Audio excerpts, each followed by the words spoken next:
continues, not just for days, but for weeks, months, years. You cannot get rid of it. And the other continual feeling is the constant cold. Terrible cold. Sometimes I felt as if my blood circulation was slowing down. I was personally amazed at the power of endurance, because by all accounts, I should have become seriously ill and died a long time ago.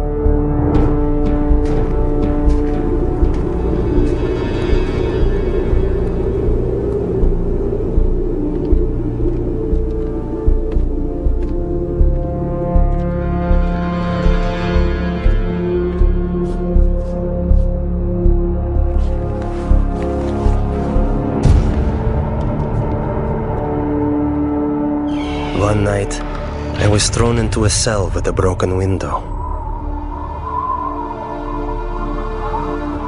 The KGB was determined to do an experiment and freeze me. Later they would say he broke the window in his cell and died of cold. I felt despair.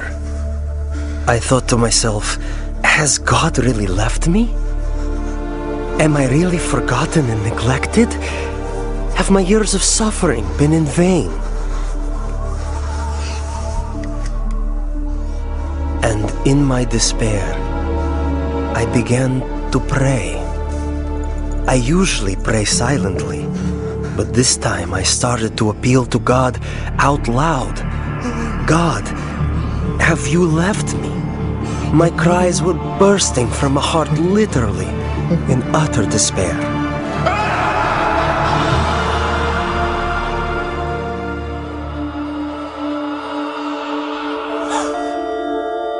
One night I had a dream.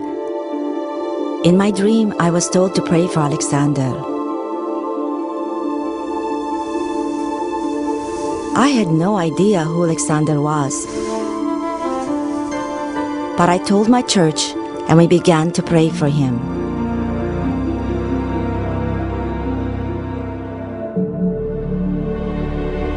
And right then, I suddenly felt a palpable physical warmth. Not the kind that comes from a heater, but like when a mother draws her freezing child to her breast and warms him with her tearful breath of compassion.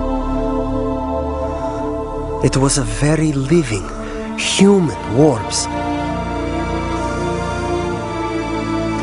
It penetrates you as if piercing you to the heart. And inside your heart, a spring opens up, out of which flows peace. A wonderful, magnificent, soothing peace.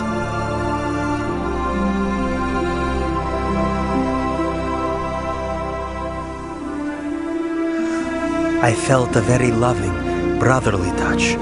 Someone's caring hand touching my shoulder. I actually felt it. And this gesture represented the words, "You are not alone. You are not abandoned. We are with you. We are sharing your suffering." This warmth was the energy God gave me to feel physically the heat of prayer with my own skin, my own being. As if the prayers converted the energy of love into the energy of warmth.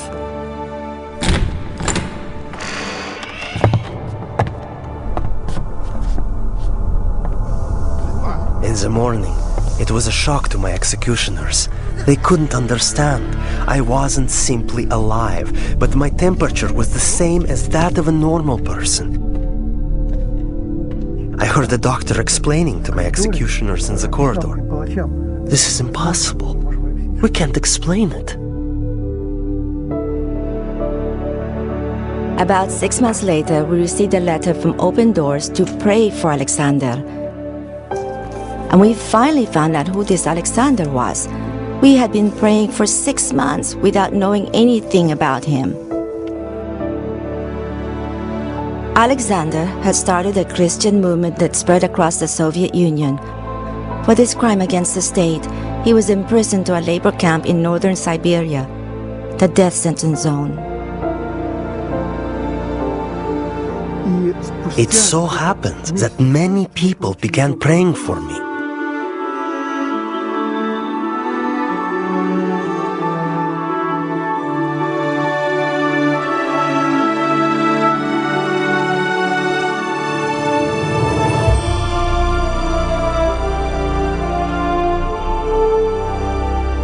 And that was exactly when they released me.